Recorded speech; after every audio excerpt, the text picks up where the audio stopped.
Well, Super Eagles, they are just training ahead of the Ghanaian big match between Nigeria and Ghana. They just have to look at how they were being treated at the airport. Look at that particular video when they were coming down from the airport, aeroplane rather. It wasn't a good one coming from Ghana there. Well, welcoming you on 360 Sport on Trust TV. I am Adeni Ajishafe. Well, the D-Day is here. The battle of the, the Jollof countries, talking about Nigeria and Ghana, finally is here, and it has to be tonight by 8:30 Nigerian time. Ghana and Nigeria, Black Stars versus Super Eagles will be coming up, and we just have to look at that particular match, big match between the two countries. Well, let's look at the stories as it's actually trending. Well, joining me to talk sport is Olawale Peters. Good to have you. Good morning, Adeni. It's my pleasure to be here. Well, we just saw that particular clip there where the Super Eagles had to be jumping from the plane. It was like, it was intentional, kind of. A lot of people are like, just to demoralize the player or what? Okay, and whatever happens, I think we should just ignore it. It's not necessary. In fact, what they did is like they're giving them more to learn how to jump over a tackle during the match. Yes, I saw the way the player they were not even taking to be a big deal. No. They don't need to look at that. It's distraction. It may be a genuine mistake or error, but I'm not expecting that from them. That error is too. I've never seen a situation whereby you are coming down from an aircraft and you have to do a long jump before you get down. Professional players. Professional players. You know, it's unspeakable. And the entire NFF contingent, all of them in that shattered flight. I can imagine Amadou Pinnick also jumping. It's part of players. It's part of the exercise. Seriously, we shouldn't allow that to disturb us. Look at Olaino there. Look at Calvin Bassey and all of them. Yeah. They have to jump. I love one of them was actually smiling. Look at Shemi Ajayi also. This is just not too, it's not funny at all, looking at how the Super Eagles are to alive from that aircraft over there in Ghana. But that's part of it. But the main thing is that after that, they went on to train just yesterday night over there in Kumasi, Ghana. And we just, at least we just seeing that there where Nigerians, Nigeria, we are preparing ahead of this competition. The Super Eagles are ready to fly, and they are saying, against all odds, we want to do well for Nigeria. Let's have a look at this particular training there.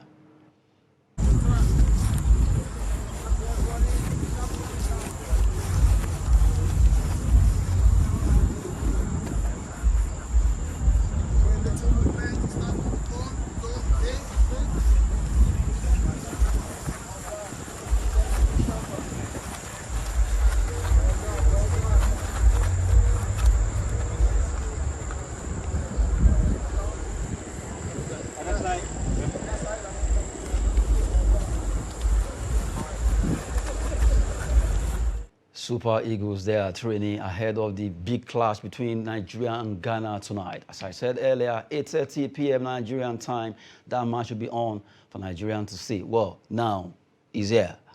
All these months, days, weeks, finally is here. A couple of hours, Nigeria will fight out against Ghana. And this is a battle of Jollof. It's a battle of Jollof, and we are going to show them tonight that Nigerian Jollof rice is still the best. It's going to be an interesting match, but I see history repeating itself. I recall in 2001, during the World Cup qualifier to 2002 and Korea, Japan, we had a situation like this where Ghana, they were paired in the same team group with Nigerians, and we have to play two-legged match also. We went to Accra, drew 0-0. They came to Nigeria. We played at Liberation Stadium in Port Harcourt. It was 3-0 that we gave them. And Agali scored the first goal. Then Tijani Babangida scored brace, making 3-0. So I see history repeating itself. Tonight, we are playing a draw against them. I don't see them beating us. Sincerely, I don't see the Ghanaian team. The worst you are seeing is a draw. The worst they can get, which they should be jubilating, if they get it, is a draw from our team, because in terms of the preparation, we are well prepared, and in terms of the players that can do the job, we have it. In terms of the experience, we have it. Let's forget about the history. That okay, we've been. I think we've played about 21 matches, in their own soil. We've won only once, so that means winning might be difficult for us, but not impossible. The difference between things being impossible and difficult. It is not impossible for us to win. Okay, it is not impossible for us, but it will be difficult to win the match, knowing fully how prepared they are also. So what we need to do is what we've been saying. We shouldn't go with the defensive minded. With the team list that they gave us, and that's the Ghanaian teams, it's shows that they want to play from the midfield. Defensively. No, I think from the midfield. The midfield, rather. They want to play from the midfield. They have 4 wingers and 6 midfielders, attacking midfielders. So that means they want to shock the midfield for us. And if they look at the clip of Nigeria and Tunisia at the AFCON World Cup, what they did was the box our midfield. We are able to use that. I expected Eguavon to have at least 2 game plans tonight. The first, let's try and see how we can play from the wings. If you're unable to play from the wings, let's collapse the wings and play from the midfield. So we should have that strategy ready and have players that you can collapse. Probably want to use 4-4-2, but if 4-4-2 is not working, let's revert back to 3-5-2. At least they should just be, follow the suits of the game. The way they are reading it, they quickly adjust. They should be adjustable. Definitely. Don't just be there standing and you don't know what to do. Don't wait for long before you take decision. If the wing is not working, okay? We shouldn't do panic substitution also, like we saw during Tunisia match also. We shouldn't do that. We should watch the game very well. Then the assistant, they should do their job today. What is their job? Their own is to read the game, to know what is lacking, to know what to introduce, to know what we need to do. In fact, today is the day that we know the technical ability of our coaching crew, how they can read game, how they can change game in the middle of the game. That is what we need to do. We have players that can do it for us, and a lot of Nigerians have gone to Ghana even by road.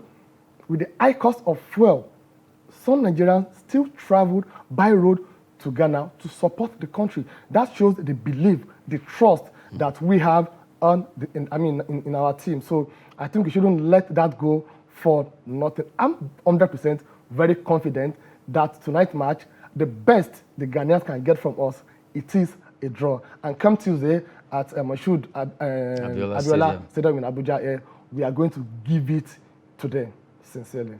Now, we've been looking at the big one between Nigeria and Ghana. It has been a long-time rivalry between the two countries in every sector of life. But for tonight, it's between them concerning football. Well, Super Eagles of Nigeria and Black Stars of Ghana will fight out by 8:30 p.m. Who will win this big match between the two countries, where what is at stake right now is a ticket? Well, other matches will also be coming up. We'll be looking at that now. Let's move away from the Eagles match ahead. Now, let's talk about some matches that were played just yesterday. Europeans too, they are playing their own. South Americans, Oceania, all of them playing. Now, let's start from European Path A qualifiers. It was a shocking one for Italy, as North Macedonia, Kostel Stravosky, who scored that goal against Italy there. Portugal also did well. They were able to at least defeat Turkey. Turkey are also out, Italy out. So the fight is between Portugal and North Macedonia, Sweden, Czech Republic, and you have Wales, where Gareth Bale was able to score a brace for them to defeat Austria. Well, looking at this particular game, it was a shocking one. Nobody saw that coming. Italy, North Macedonia. Although we know that North Macedonia has really been fantastic so far, but against Italy, no one saw that coming, and it was a fantastic goal against them. Okay, actually, I'm not surprised, because the way the football is evolving right now, you can't call anybody a minor this time around, sincerely, because everybody is trying to prove a point. And after the first half, I look at the statistic available. The Italian, they have 32 shot on goals. I'm shot on target, 32, compared to North Macedonia, only 6. Well, you know, at times it means with all the shot on targets, just 6, and one of them actually went in. That's it. That shows that there's no joy in saying that my child has a good handwriting and failing an exam. Exams. What is the purpose of the good handwriting when you are failing the exam? You can play good football, but if you didn't score the goal, it's of no use. Nobody look at the possession. What they look at is the goal that gives you the point. That's what happened to and this is going to be the second term that the Italian team, they will not be going to the World Cup. It happened 4 years ago, Russia 2018. They didn't qualify. Now they didn't qualify. And we are talking about Italian team that used to be one of the best in the world. At least world best. Let's just agree that football is so dicey, you can't predict it. Not Macedonia dropping the giant there. Robert Mancini could not believe his eyes. Just let's see, just a glimpse of that particular goal, a glimpse of it before we come back and take other results. That's a good one there. You just saw that particular goal. It was unexpected from the goalkeeper to Travoski and straight into the goal inside the net. And that's one thing about concentration. What the Italian did that yesterday, they just lost that concentration just for like 2 or 3 seconds. They are waiting for the referee to either take offside or so that's why all of them were relaxed. No, you listen to the whistle. Not until the ball has entered the net, you're not running after the referee. To complain. No, you don't complain that.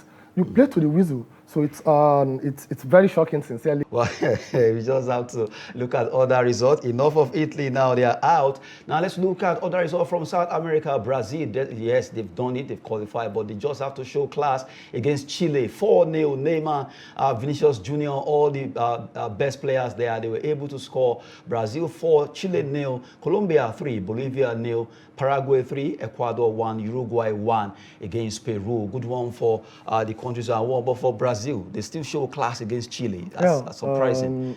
It shows that they don't want to leave any stone unturned this time around. It's not about that we've qualified. They want to take all that. No, they are still preparing. Like we said earlier when we are having a discussion on this on the show, between Brazil and Argentina, there's still that competition of who's going to top.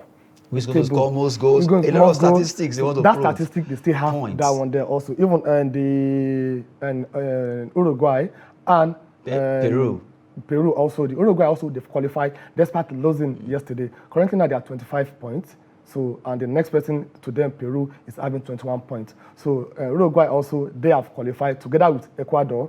Ecuador also, they have qualified. So we have 4 countries that have qualified from the South American.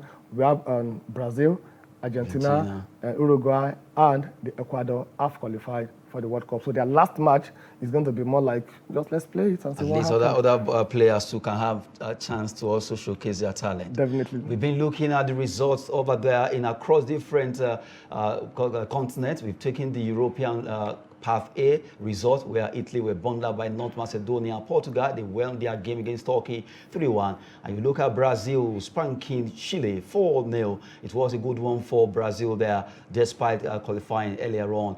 Uruguay also pipped Peru by a lone goal. Still looking at the result now. Let's look at North Central America result as it went down. Also, North Central America result over there where they played some matches. Talking about all these games that were played just yesterday. Well, quickly, we move away. I talk about, well, let's look at the World Cup. The World Cup qualifiers. A lot of countries are really preparing ahead of this competition. A lot of countries have qualified. Some are really trying to see what they will do. But we can't just talk about ours. This is the big thing right now. Eagles versus Ghana. And I know some Nigerians are afraid. Some are not. Some are like, whatever happens, let them play. It's on. But from the way it is now, I love the fact that for the first time, in a very long time now, Super Eagles have never been so serious. They show a lot of commitment, the NFF, the players, the technical crew, and the belief, like you always say, the mentality that they have now that we can do this. Ahmed Musa still saying that they will do everything possible to make sure by next week, all the noise that Ghanaians are making will be over. I agree with him 100%. And one of the things that unify everybody together is the game of sport, especially football. And this is a message to all Nigerians. Whatever happens tonight, it's not going to be the end of Nigeria not qualifying for the World Cup. The Ghanaians, they are still coming to MKO Abiola. So that means whatever happens tonight, we can still overturn it on Tuesday. So we shouldn't look at whatever happens tonight and we should not be scared that, oh, if they beat us, they cannot beat us. That's the truth. And the players also, I'm very sure the technical crew, let them know this, because an individual or a player mentality is as good as everybody's mentality or the player's mentality. So we should let them know that tonight's match, we are going there to win. So we shouldn't start the match being defensive. We should go all out for them. We go out there to attack from the what let go.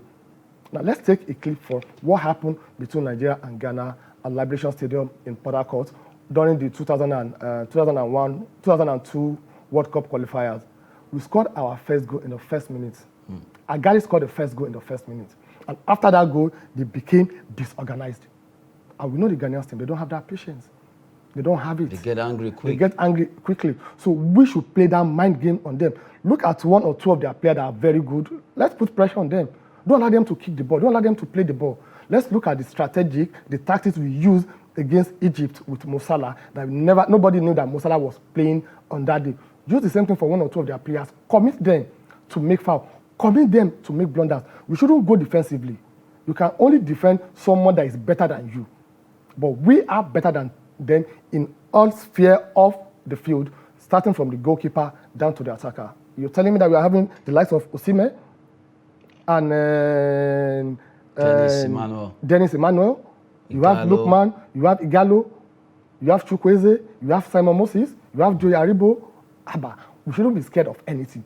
We should go all out there to play the game, to win the game, take the game to them, put them under that pressure, let them commit. First half, let's try as much as possible to register a goal without conceding anything. Then after that, we just play our game. We should play our game. We should be ourselves. We shouldn't go in with, oh, they want to beat us, they are better than us. They are not better. They are only black than us. If you call it about the complexion, let's take that one from them. But apart from that, take it or leave it. We are better than them, and let's show that superiority. That's why let me ask you a question to you. Why the rivalry so much between Nigeria and Ghana? Because just now, as you are even talking, you just mentioned they are more black than us. My goodness.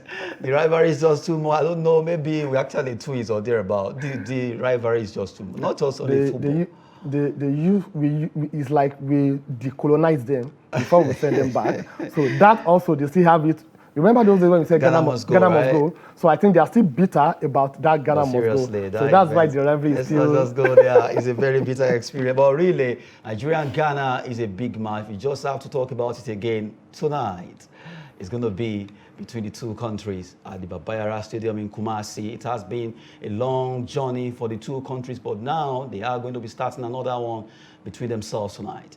Now we've been looking at other results. Now let's quickly look at Asia results quickly before we move on to other stories trending. Where South Korea, they defeated Iran by 2-0. Lebanon lost at home against Syria. Iraq pipped UAE, United Arab Emirates, by a lone goal. Australia 0, Japan 2, Oman 1, Vietnam 0, and China and Saudi Arabia played a 1-1 draw there. That's how it went down. But I still don't know. Iran has been fantastic, but they were beaten by South Korea 2-0. That's for me is a bit shocking. Iran has been outstanding for me so far in these qualifiers. Okay, maybe they look at the fact that they don't have anything to lose. Since they've actually they've already made it. qualified, Yes. So it's like, okay, let's give other players You should have copied Brazil. Let them, but they don't have the depth of the players that the Brazilian they have. So probably they want to give some other people the avenue to showcase their own talent also. So they may not be as good as the first team. So I think that's what really happens. So I'm not kind of really surprised that the South Korean also, they're not that bad when it comes to football also. But do you know that I noticed that the Middle East countries are really doing well when it comes to football against the Asia, as in the Japan, China, South Korea. When they play against Oman, Saudi, UAE, is always very tough. Very, very tough because of the rivalry that we're talking about also. So they look at. Imagine when we are having North Korea and South Korea playing together. That would be it. Let's not go there. Let's quickly look at Oceania, North and Central American results now quickly between all the other countries. Now let's quickly, maybe you should just digress away from that and talk about the result again. Oceania result now, Solomon Island versus Tahiti, 3-1 there. Well, Fiji Island, they lost against Papua New Guinea by 1-2, and New Zealand is worse.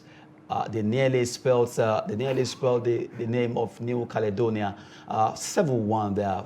I expected that anyway, because these are all small nations playing against New Zealand, Papua New Guinea, Fiji Island, Solomon Island, Tahiti.